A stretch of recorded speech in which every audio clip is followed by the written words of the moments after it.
Have you ever looked in the mirror, not to check your appearance, but to ask yourself, am I living wisely? It's a quiet question, yet one that holds incredible power. Because wisdom isn't about how much you know, how many degrees you hold, or how clever your words sound. According to Stoic philosophy, true wisdom lies in how you choose to live, how you handle adversity, and how you treat others when no one's watching. And what about foolishness? The Stoics were clear. It's not a lack of intelligence, but a refusal to live in alignment with reason, virtue, and self-awareness. In this video, we're going to explore something that might feel uncomfortable, but deeply necessary. It's not about calling anyone out or casting judgment. Instead, it's an invitation to reflect, to question, and maybe to grow. Because the truth is, we all carry blind spots. And sometimes, what holds us back most isn't what we don't know. It's what we refuse to see. So, if you're willing to look a little deeper, to challenge old habits and see yourself through the lens of timeless wisdom, you're in the right place. Let's explore together. You might be surprised by what you find. Sign 1. Prioritizing appearance over character. Picture this. You meet a woman who seems to have it all: flawless makeup, a curated wardrobe, a stunning social media presence. Her selfies shine, her style turns heads, and her confidence seems unshakable. At first glance, she appears to be someone who's thriving. But look closer, and the illusion begins to fade. Beneath the surface, there's little substance. Her energy is consumed by how she looks, not by who she is. According to Stoic philosophy, this obsession with outward beauty is one of the clearest signs of foolishness. Not because beauty itself is wrong, but because it's being used to distract from what truly matters. The Stoics believed that our worth is not defined by what the eye can see, but by the integrity of our soul, the strength of our character, and the quality of our thoughts. Marcus Aurelius, the philosopher-emperor, once wrote, "The soul becomes dyed with the color of its thoughts." In other words, it's your inner world, your virtues, your choices, your discipline, that shapes who you truly are. And while physical beauty fades, character endures. Now let's be clear. There's nothing wrong with taking care of your appearance. Dressing well and presenting yourself with pride can be a reflection of self-respect. But when you elevate appearance above all else, when your sense of worth depends on likes, compliments, or comparisons, you've lost touch with the deeper parts of yourself. And that, the Stoics would say, is a dangerous path. Why? Because what's external is always fleeting. The glow of youth, the admiration of others, the attention you receive, all of it can vanish in an instant. And when your identity is built on that shaky foundation, what's left when it disappears? Insecurity, envy, emptiness. The foolish woman clings to what is temporary. The wise woman builds her life upon what is lasting. The Stoics teach us that true beauty lies in how we live, in our patience, our courage, our compassion. They would ask, are you cultivating your mind with wisdom? Are you strengthening your soul through discipline and virtue? Are you choosing kindness, honesty, and humility even when no one is watching? Because that's what leaves a lasting mark, not your eyeliner, not your wardrobe, but your example. Think of it this way. Would you rather be remembered for how attractive you looked in a photo, or how deeply you impacted someone's life through your strength, your wisdom, or your kindness? If your energy is constantly being spent chasing approval through image, then you're robbing yourself of a deeper kind of fulfillment, the kind that doesn't fade with age or disappear with fashion trends, the kind that grows with time. So how do you shift from surface to substance? Start by reflecting. Ask yourself, what do I truly value? Am I nurturing the kind of person I want to become? When beauty fades, and it always will, what will remain of me? These are the kinds of questions the Stoics would want us to sit with, because they knew that to chase beauty without virtue is like polishing a shield while neglecting the warrior behind it. So the next time you catch yourself scrolling through images, comparing your looks, or obsessing over how you're seen, pause, breathe, and ask the deeper question, who am I becoming? Because in the end, your outer image may turn heads, but it's your inner character that shapes lives. Sign 2. Ignoring self-responsibility. There's a quiet yet powerful truth that Stoicism teaches us. Your life is your responsibility. No exceptions, no shortcuts, no one else to blame. And yet this truth is often the hardest to accept. It's tempting, isn't it, to point fingers when things go wrong, to believe that our problems are caused by others, our parents, our boss, our partner, society, or even fate, that if only people treated us better, if only the world were fairer, then we'd finally be happy. But here's the problem with that mindset. It places all your power outside of you. The woman who refuses to take responsibility lives as a prisoner to her circumstances. She waits for life to change, for others to fix things, for luck to arrive. And while she waits, nothing changes, because growth can't begin until ownership begins. The Stoics understood that we can't control everything that happens to us. Life is unpredictable, often unfair. But what we can control is how we respond. That response is where your freedom lies. That response is where wisdom begins. Think of someone who constantly complains about their job.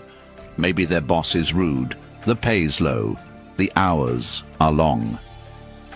These frustrations might be real, but ask yourself, is she doing anything to improve her skills? Is she seeking new opportunities, adjusting her mindset, or leading with integrity despite the challenges? Or is she simply stuck in a cycle of blame?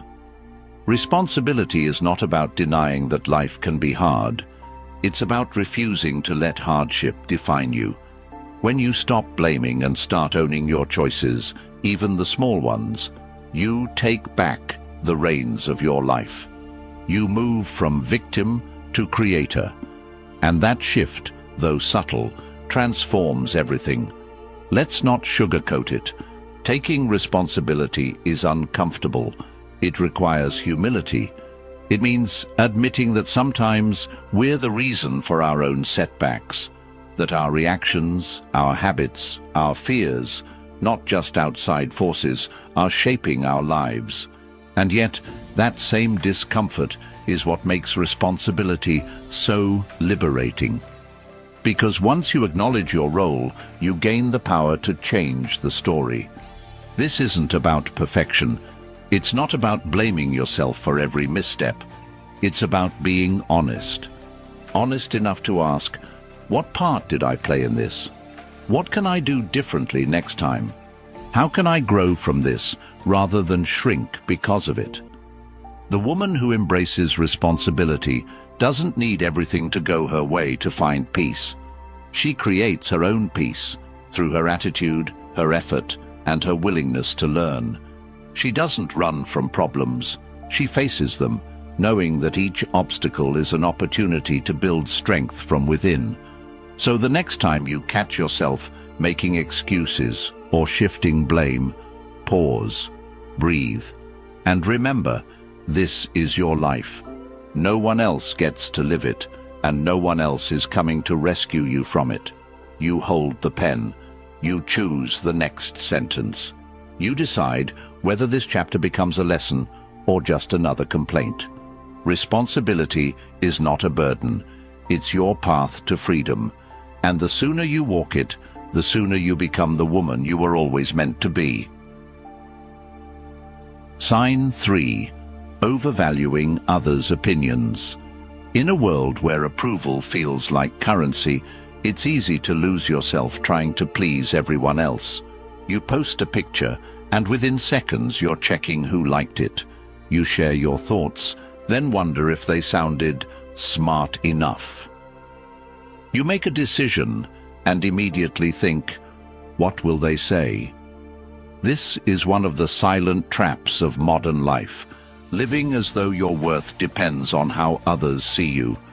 And for the Stoics, this isn't just an emotional burden. It's a clear sign of foolishness. Why? Because when your sense of self is built on the opinions of others, you're building on sand. You become a leaf in the wind, drifting wherever approval blows. The foolish woman is constantly adjusting herself to fit in, filtering her thoughts, her voice, even her values to avoid judgment or win praise. But in doing so, she loses the most important thing, her center. There's nothing wrong with caring what others think. After all, we're social beings. But there's a vast difference between being open to feedback and being enslaved by validation. When every decision is filtered through the question, how will I be perceived? You stop asking the questions that truly matter. Is this right for me? Does this align with who I want to be? Living for approval isn't just exhausting, it's unsustainable. You will never satisfy everyone. The more you try, the more fragmented you become. You'll end up chasing conflicting expectations, wearing different masks for different people, until you no longer remember which one is real. And here's the hard truth. Some people will misunderstand you no matter how careful you are. Some will judge you, envy you, dismiss you. That's not something you can fix. It's something you must learn to rise above. The Stoic path teaches us to measure ourselves not by public applause, but by private integrity. To ask, not what will they think, but did I act with wisdom? Did I stay true to my values? Because when your inner compass is strong, the noise of the crowd loses its power. This kind of self-trust doesn't come overnight. It's built slowly, through daily choices. It means being okay with not being liked all the time. It means choosing truth over popularity, depth over performance, and authenticity over approval. So, what can you do when the urge to seek validation creeps in? First, pause. Recognize the feeling without judgment. Then, gently return to yourself. Ask, if no one else knew about this choice, would I still make it? That question cuts through the noise and brings you back to clarity. And remember, some of the wisest women are misunderstood in their time. Their strength, their independence, their refusal to conform, it unsettles people. But that's okay, because living wisely isn't about being universally accepted. It's about being inwardly aligned. Your worth is not a debate to be settled by others. It's a truth to be lived, quietly, consistently, and courageously. So, the next time you're tempted to shrink yourself to fit into someone else's mold, stop, stand tall, and remind yourself, you were not made to be everyone's version of acceptable. You were made to be real. Sign 4. Emotional instability and overreaction. We've all seen it, or maybe even lived it. A small disagreement turns into a shouting match. A simple misunderstanding snowballs into resentment. One rude comment from a stranger, one unexpected delay, and suddenly the entire day feels ruined. This is emotional instability, and according to Stoic wisdom, it's one of the clearest signs of a foolish mind. The Stoics didn't believe we should be emotionless. They understood that to be human is to feel anger, sadness, joy, fear. But they also believed that wisdom means not letting those feelings hijack your behavior. The difference between a wise and foolish person isn't whether they feel emotions, it's how they respond to them. A woman ruled by her emotions reacts before thinking. She speaks words she can't take back. She makes impulsive choices that ripple into consequences she didn't intend. Her mood swings dictate the quality of her relationships, her work, and even her sense of peace. And worse, she often blames others for making her feel that way, never realizing that she's surrendered her power the moment she lost control. Here's the hard truth the Stoics would have us face. No one else is responsible for how we choose to react. Life will test you, people will disappoint you, plans will fall apart. But none of these things can truly harm your peace unless you give them permission to. And when you let emotions run wild, you've already handed over the keys to your own well-being. But this isn't about suppression, it's about transformation. Emotional stability isn't coldness, it's courage. It's the strength to pause when you're provoked, the wisdom to breathe through frustration, the clarity to choose your response instead of being dragged by impulse. Ask yourself, how often do you let one moment of anger taint an entire day? How many times have you looked back and realized the issue wasn't the situation, it was how intensely you reacted to it? Emotional instability doesn't just affect you, it spreads. It pushes people away. It creates tension, distrust, and unnecessary drama.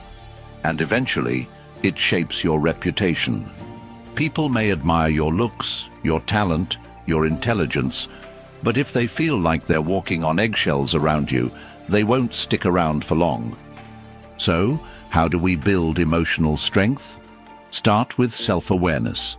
Notice your triggers. When you feel that wave of anger, jealousy, or panic rising, pause. Don't speak, don't act, just observe. This tiny moment of stillness is where your power lives. Then, ask yourself, is this reaction serving me? Is this worth disturbing my peace? Am I responding with intention or just releasing tension? More often than not, you'll find the situation isn't as urgent or dramatic as your emotions make it feel. Another powerful shift. Focus only on what you can control. You can't control how others behave. You can't always prevent things from going wrong, but you can always choose how you show up. Calm, centered, and unshaken. That is the Stoic ideal. Yes, there will be days when you stumble, when your emotions get the best of you. That's okay. The point isn't perfection, it's progress.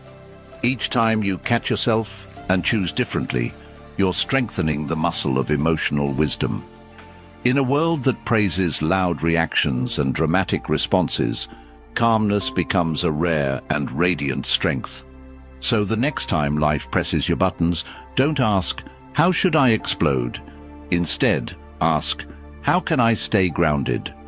Because at the end of the day, the strongest woman isn't the one who controls everything, it's the one who controls herself. Sign 5. Materialism and greed. Imagine a woman who appears to have it all: luxury handbags, the latest car, a wardrobe that turns heads, and a lifestyle that screams success. But look deeper, and you'll often find something missing, not in her bank account, but in her spirit. This is the trap of materialism, when your sense of worth is tied to what you own rather than who you are. And according to Stoic thought, this obsession with wealth, status, and possessions isn't a sign of success, it's a sign of foolishness. Why? Because material things are fleeting. They rust, fade, go out of style, or disappear overnight. The pursuit of them can become an endless race where satisfaction is always one step ahead. The more you chase, the more empty you feel. And that's the cruel irony. The woman who believes happiness lies in having more ends up constantly feeling like she never has enough. True wealth, the Stoics would argue, isn't about accumulation, it's about contentment. A rich life isn't filled with stuff, it's filled with meaning, purpose, and inner peace. And those things don't come with a price tag. But materialism today isn't always obvious. Sometimes it hides behind ambition. Maybe you're not buying luxury goods, but you're obsessed with titles, promotions, or the need to be seen as successful. You think, if I just reach that next goal, then I'll finally feel good enough. But the finish line keeps moving. This kind of striving isn't growth. It's a hunger that never ends.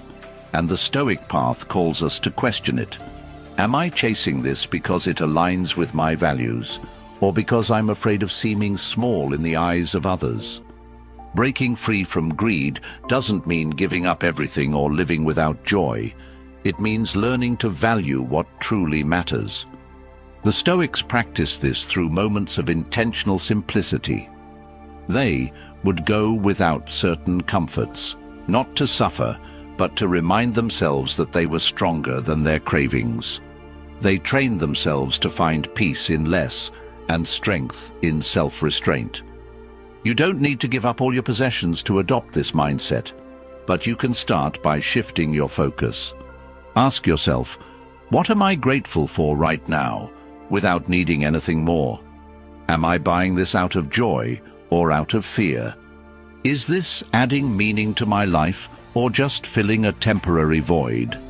When you stop measuring your worth by what you accumulate, something beautiful happens. You begin to feel lighter, freer, more grounded in who you are, not what you own. And that's where true power lives, not in the things that decorate your life, but in the values that define it. So if you find yourself constantly wanting more, pause, look inward, and remember this: the richest life isn't built by acquiring, it's built by appreciating, simplifying, and choosing what aligns with your soul. Because at the end of the day, no one remembers you for the shoes you wore or the car you drove. They remember your presence, your values, and the depth of your character. That's the kind of wealth that never fades. Sign 6. Avoiding self-reflection and growth. Among all the signs of foolishness, this may be the most quietly destructive, the refusal to look inward. Because without self-reflection, there can be no growth. And without growth, wisdom becomes impossible. It's far easier to stay distracted than to sit with your own thoughts, to scroll, binge, or keep busy, rather than ask yourself, am I living well? Am I becoming the person I want to be? But a life without reflection is a life on autopilot. You may appear to be moving, but inside you're stuck, repeating the same behaviors, reacting the same way, making the same poor choices, and wondering why nothing ever truly changes. Foolishness in this sense isn't always loud. Sometimes it looks like comfort, like routine, like the quiet resistance to change. It shows up when you avoid feedback, when you brush off mistakes, or when you convince yourself that growth is something other people do. The Stoics taught that reflection isn't about guilt or self-criticism. It's about realignment, about observing yourself honestly and using that awareness to live with greater integrity. The wise woman doesn't fear her flaws, she faces them. She sees each mistake as a lesson, not a label. Each failure as an opportunity to improve, not a reason to give up. And self-reflection doesn't require hours of silence or a spiritual retreat. It starts small. A few moments at the end of your day to ask, what did I do well today? Where did I act out of fear instead of strength? What would I do differently tomorrow if I had the chance? It means catching yourself in real time, pausing during conflict to ask, am I reacting or responding? Or mid-decision, asking, Does this reflect who I want to be? Another powerful tool is feedback. Not the shallow kind that flatters, but the kind that challenges you. That comes from people who care enough to tell you the truth, even when it's uncomfortable. Remember, self-reflection isn't about perfection. It's about progress. The goal isn't to become flawless, but to become more aware. Because awareness creates choice. And choice is what makes change possible. So if you've been running from reflection, now is the time to stop and turn inward. Your next breakthrough won't come from the outside. It will come the moment you're brave enough to look within. Sign 7. Talking more than listening. Of all the ways foolishness reveals itself, this one is deceptively simple: talking more than listening. In a world that rewards volume and visibility, silence is often mistaken for weakness. But in Stoic philosophy, silence, intentional, thoughtful silence, is one of the clearest signs of wisdom. The foolish woman feels the need to fill every gap with her voice. She dominates conversations, interrupts, gives advice even when it's not asked for, and rarely pauses to consider whether she's truly listening or just waiting to speak. Her identity is tangled in being heard, not in hearing others. On the surface, this may look like confidence, but it often hides something deeper: insecurity, fear of being unseen, or the false belief that speaking equates to power. In truth, the woman who cannot listen is the woman who stops learning.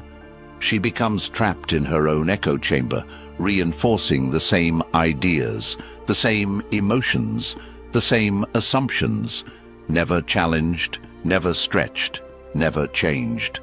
The Stoics taught that true growth begins with humility, and humility begins with listening, not passive surface-level listening, but active presence. It means entering a conversation without the need to dominate, correct, or impress. It's being more interested in understanding than in being understood. And this isn't just about being polite. Listening is a mirror. It reveals your ability to quiet the ego and make space for something greater than yourself. When you truly listen to others, to life, even to your own inner voice, you become more grounded, more discerning, more aware. You stop reacting and start responding. You stop assuming and start understanding. In contrast, the woman who always talks may win attention in the moment, but she loses connection in the long run. People may smile and nod, but underneath they feel unheard, dismissed, or even invisible. Over time, this creates distance, emotionally, relationally, and spiritually. Learning to listen well doesn't mean silencing your voice. It means learning when to speak and when to hold space. It means recognizing that not every moment needs your opinion, and not every silence needs to be filled. Sometimes, the most powerful thing you can offer is your presence, your undivided, judgment-free, patient presence. So how can you cultivate this kind of wisdom in daily life? Start by noticing your impulses. When someone is speaking, do you mentally prepare your reply instead of fully hearing them? Do you interrupt or steer the conversation back to yourself? When you feel the urge to talk, ask yourself, is this coming from a place of value or a need for validation? Another practice is intentional silence. Try sitting with someone you trust and simply listening, really listening, without needing to fix, advise, or outshine. Let their words land. Let their experience be heard. You might be surprised how much is revealed when you're not rushing to respond. And don't forget the importance of listening to yourself, not your insecurities or your doubts, but your deeper intuition. Often, wisdom doesn't come with noise. It arrives quietly, in the space we create when we stop speaking and start paying attention. At its core, talking more than listening is not just a social habit, it's a spiritual block. It keeps you disconnected from others, from truth, and from your own potential.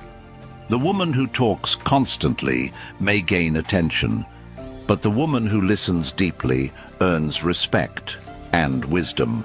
So ask yourself, when was the last time I listened with my whole heart? When was the last time I chose silence, not because I had nothing to say, but because I had something to learn? Because in the stillness, truth speaks, and only the wise have ears to hear it. In conclusion, the path to wisdom. So there you have it, 7 signs of a foolish woman through the lens of Stoic wisdom. Not to shame or criticize, but to awaken reflection. Because true wisdom isn't about being perfect, it's about being willing to grow. Each of these signs points to a place where we might be out of alignment with our values. But here's the beauty. Change begins the moment you become aware. It takes honesty to admit where we fall short, and courage to choose a better path. You don't need to fix everything overnight. Even the smallest shift in thought, the quietest act of self-awareness, is a step toward a wiser, more grounded life.